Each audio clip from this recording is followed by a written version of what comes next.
Our next segment is on concealed carry, awareness, and action. You'll hear the term situational awareness quite a bit. That comes to us from the fighter pilot community, and I need to translate that to our world. Again, the parental advisory is issued. So awareness ultimately is understanding who's in our immediate vicinity and what they're doing.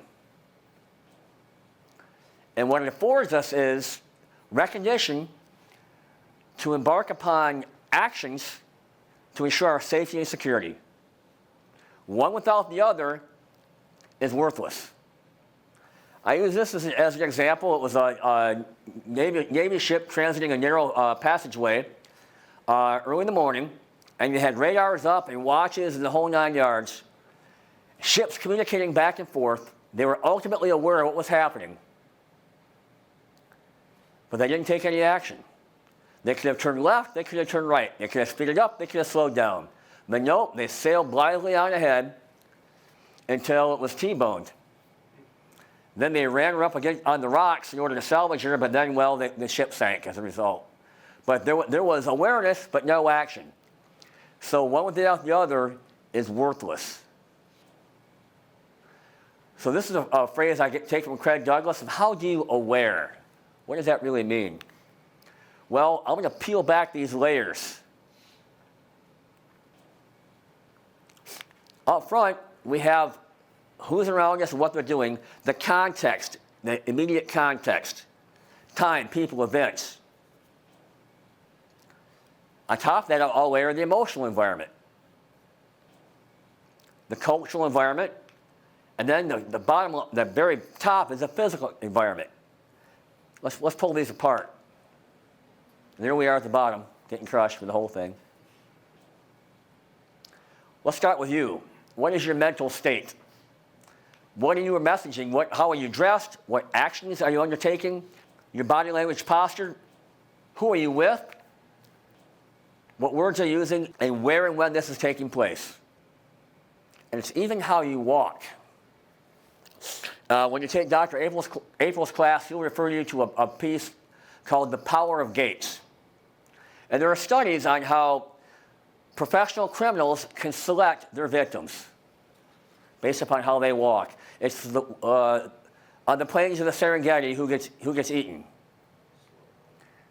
The wounded gazelle. The tentative walker, the head down, the unsure person. And even serial killer Ted Bundy once stated that he could tell a victim by the way she walked down the street, the tilt of her head, the manner in which she carried herself. So for us, that means heads up, we're looking around. So this is a quote I get from my friend Tamara. Our goal is to look like work, but don't challenge. Interpersonal awareness. There's a technique called thin slicing. And that is where we look at somebody and based upon our experience in life, give a quick assessment of if this person's a threat or not and what they're all about. And I can look in this room right now at the expression, language, posture, activity, clothing. You see, I'm just standing in front of a bunch of plain old USA of Americans. All right? Moving around, I can apply that same technique to read a room or a crowd. Learn to view things from the perspective of what's normal. That way, abnormalities will stand out.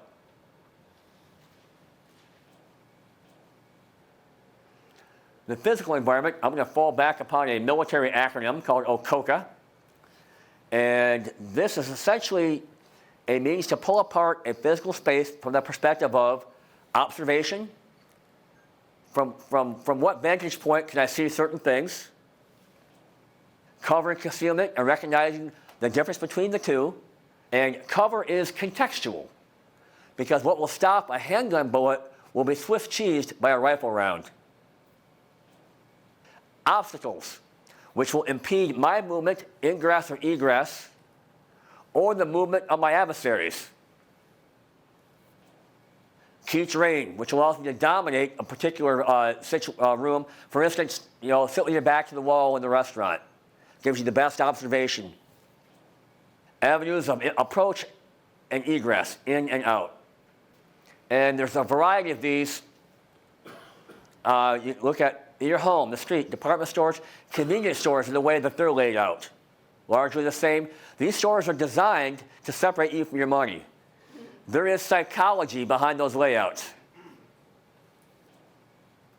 Gas station parking lots, restaurants, vehicles, elevators. The physical environment you find yourself occupying. Each presents constraints, things you cannot do. Angles, opportunities, and challenges. From a criminal perspective, they know their turf. That's why they selected that ground to hunt on. And king of the beast. Now, the cultural environment. If I go to the district, I can take a step and be salsa dancing. I can take another step and I'm in Chinatown. You know, and there's just at all points in between. America, melting pot. Each one of those cultures, though, will have a set of beliefs or practices. And if I can violate a norm, deliberately or through ignorance, well, then I'm not being culturally aware. And let's not forget subcultures. Now, here's an example of various cultures. I have in the upper left this gentleman's drinking establishment. Then I got this rave bar. Bottom right is a bar where they got both kinds of music, country and western. At the top, I have a biker drinking establishment. Now, if I walk into that biker bar and say, Harley sucks, Honda rules, what can I expect?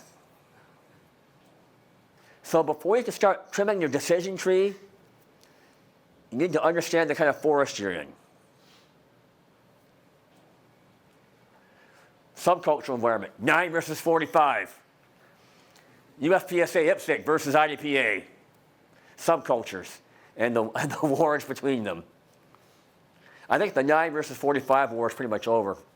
Is that where we are right now, I think? I don't know. The emotional environment. Environments can be emotionally charged. Funerals, weddings.